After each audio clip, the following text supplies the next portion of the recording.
Ahora que entró la primavera y todo esto, ahora tenemos en el estudio acá a un maestro especialista en cultura maya, Alejandro Juárez Zagal, que nos hizo favor de venir para explicarnos un poco sobre este fenómeno del equinoccio de primavera y cuál es la relación que tenía la cultura maya y las culturas prehispánicas en este sentido.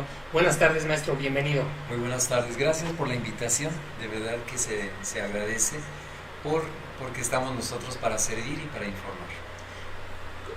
Platíquenos un poco, ¿cuál era la relación o cuál que tenían las culturas, sobre todo en este sentido las culturas prehispánicas, la cultura que usted maneja mucho especialmente en relación al equinoccio de primavera? ¿Por qué la gente se carga de energía cuando entra la primavera? ¿Por qué van a sitios arqueológicos, etcétera? Bueno, habría que entender principalmente la filosofía y la cosmovisión de esta cultura. Dentro del mundo hubo culturas que eran muy importantes, justamente por cierto tipo de características, por su sapiencia, por el manejo de la ciencia, y la ciencia es muy importante para nuestros ancestros, así como conocían perfectamente la astronomía. Y dentro de lo que es la astronomía, se basaban mucho en la cuestión de varios libros, uno de ellos el Popol Vuh, que es el más conocido. En el Popol Vuh, inmediatamente al momento de que la Tierra se crea, se dice, se trace la Tierra en paralelos y en meridianos para poder estructurar la vida. Y el primer sesgo que se genera dentro de nuestra cultura es la ciencia. Y la ciencia está la arquitectura, está la geometría y están muchos elementos que permiten entender que nuestros ancestros eran sabios en este aspecto. Manejaban tal la astronomía y se respetaba tanto esta cuestión de la medición del tiempo, que cuando llegaba un gobernante a tomar su lugar, tenía que hacer un juramento de que lo primero que tenía que hacer es respetar y no alterar la cuestión calendárica, porque era muy importante. Para nuestros ancestros era entendible justamente esta cuestión de los equinoccios y esta primera etapa que tenía la Tierra para la generación de la vida. Previamente a la primavera, la naturaleza misma hace un aviso que va a haber una modificación. Un equinoccio es equidad, lo mismo dura el día que dura la noche, y justamente entra en este proceso. Las zonas arqueológicas fueron desarrolladas justamente para prever y para medir este preciso momento.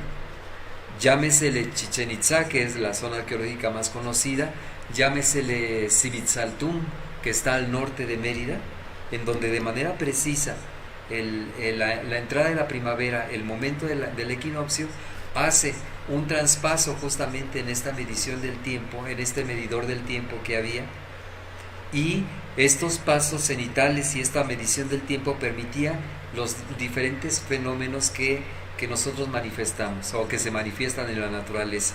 En una pirámide, Chichén Itzá, cuando está el equinoccio, empieza ese proceso de descenso. La energía desciende hacia la tierra, de lo alto hacia lo bajo. Y entonces era la primera manifestación en donde la tierra, o se recordaba que la tierra generaba la vida y se fertilizaba con este trabajo de fecundación, y había un florecimiento, y justamente la primavera marca esta manifestación de flores en la tierra, ¿no?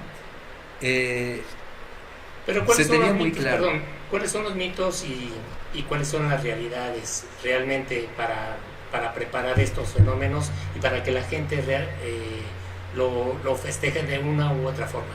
Para usted, ¿cuáles son los errores que se han cometido actualmente y cuáles son, digamos, de acuerdo a la historia y a la tradición, cuáles son los aciertos en estas manifestaciones? Los aciertos es que es un fenómeno que sucede solamente 2 veces al año.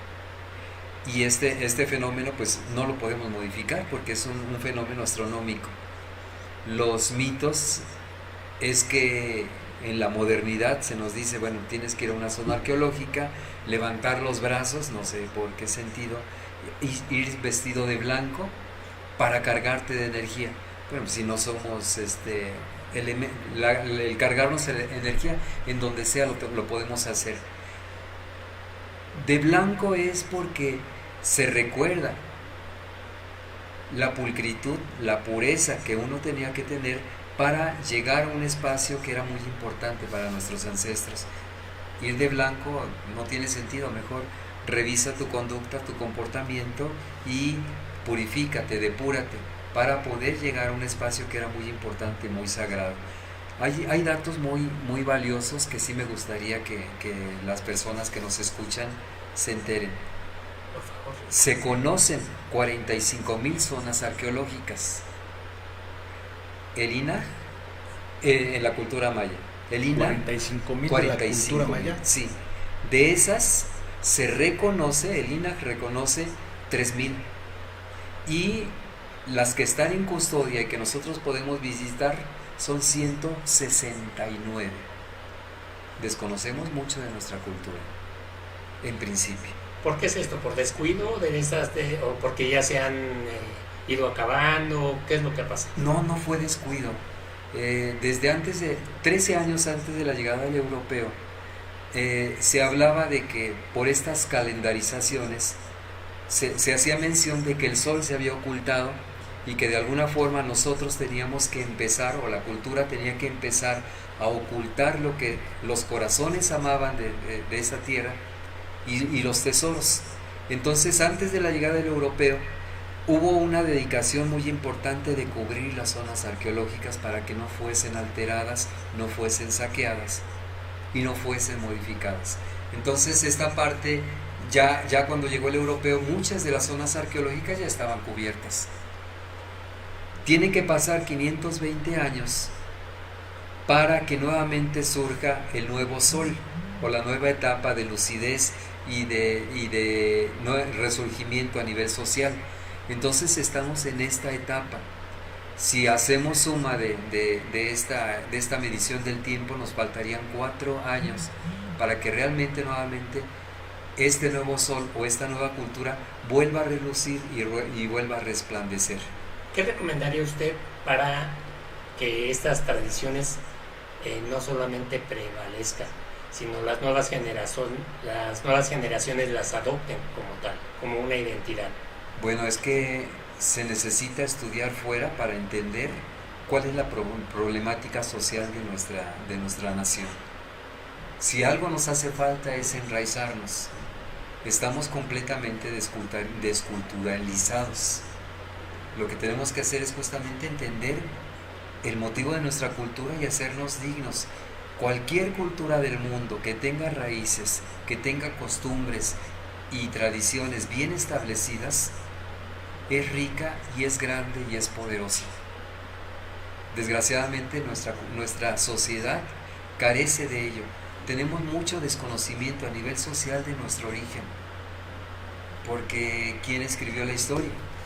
Pues sí, la historia dicen que la escriben los vencedores, ¿no? Los vencedores. Bueno, y en ese sentido, ¿crees que vamos en el camino correcto por recuperar un poco esta historia? Obviamente desde la historia, ¿no? Desde la parte, pues sí, metodológica, de lo que se enseña, incluso en las escuelas, en las universidades. Yo creo que tendríamos que hacer una revaloración y un reajuste a nivel educativo, a nivel histórico. Yo creo que no vamos en el camino correcto, tenemos que hacer muchas modificaciones. Lo exige nuestra sociedad, lo exige también esa parte, ese legado tan importante. El extranjero sabe que nuestra cultura es muy importante, que fue muy importante. Por ello no nos vienen a ver a nosotros. Un extranjero no nos viene a ver a nosotros. Viene a ver ese legado que hubo en la antigüedad, porque reconocen ese tesoro. Nosotros nos hace falta como sociedad reconocer nuestras raíces, reconocer esta parte tan valiosa que había. ¿Qué era una zona arqueológica? No era una tumba, no era un palacio, no era el capricho de un gobernante. Ellos en el punto de vista y desde el punto de vista tradicional maya, que me quiero enfocar solamente a ello, Para mí es muy importante, soy antropólogo, he estudiado otras culturas, me especialicé en otras culturas, renuncié al estudio de otras culturas porque urge entender la nuestra. ¿Pero por qué dice que hay que ir afuera del país para entender lo nuestro? Me tocó estudiar la antropología afuera y me di cuenta de los compañeros que eran ingleses, japoneses, chinos, peruanos, que tenían un arraigo muy importante y un orgullo muy grande por su pasado. Nosotros no. ¿Qué le recomiendas a la gente que nos ve y que nos escucha para acercarse a las culturas como especialista, como antropólogo? Hay mucha gente que quisiera saber, y yo concuerdo contigo, también hay mucha charlatanería en este sentido, ¿no? O sea, realmente también hay eso, no podemos ocultarlo. Para una persona que quiere acercarse, que quiere conocer, quizá por primera vez, a su pasado, ¿cómo debe de hacer? Híjoles, está bien complicado responder esa pregunta. Porque en algún momento tendremos que comenzar. Sí. El trabajo de manera personal y el trabajo como Casa Maya aquí en la Ciudad de México justamente es esta parte de encontrar lo que es cierto y disolver lo que nos afecta. No solamente estoy dentro de lo que es la representante de la cultura maya, en el centro de México represento un Tlactocan, que es un consejo de palabras, el Tlactocan mexica del Valle de Anáhuac. Y estamos en esa pugna y en esa lucha por una depuración. ¿Qué es lo que sirve y qué es lo que no sirve? De verdad que es bien complejo. Sí. Dentro de ello estamos dentro de la medicina tradicional. Fíjense que me tocó hacer un estudio de posgrado en Cuba y ellos no tienen medicamentos. Tuvieron que salir a buscar una medicina alternativa. Lo más cercano era México. Y se asomaron y decían ellos, los médicos, sí hay medicina tradicional, pero hay desorden. Se tuvieron que ir a Oriente para rescatarlo, para tomar las técnicas que tienen en Oriente, ejemplo de ella la acupuntura, y llevarla a su comunidad y hacer el servicio de salud. Nos hace falta justamente la estructuración. No es fácil. Me voy al ejemplo que comentaba en un principio. De 45,000, solamente 168 zonas arqueológicas se conocen. Imagínense qué es lo que nos hace falta conocer. Perdón, maestro, perdón, Chucho, nos quedan 2 minutos y el productor ya sabe que el tiempo nos guillotina. Hablamos de acercarse. Yo creo que por un principio, pues ir a ver danzas, como lo decías, quizá vestirse de blanco, ir a una pirámide, levantar las manos, quizá pueda ser la puerta de entrada a algo más profundo. O que se acerquen con ustedes, sí, ¿dónde claro. se pueden acercar con ustedes? Bueno, nuestra sede está en Iztapalapa. Con mucho gusto les dejamos los datos. Lo importante es justamente tratar de indagar y tratar de valorar. Tenemos que ser buscadores de tesoros. Y obviamente al buscar un tesoro vamos a encontrar cosas buenas y cosas malas. Pero empecemos a valorar justamente lo que vale la pena y retomarlo. Empecemos por la alimentación. Nuestros ancestros eran muy buenos para la cuestión de la alimentación. La vestimenta.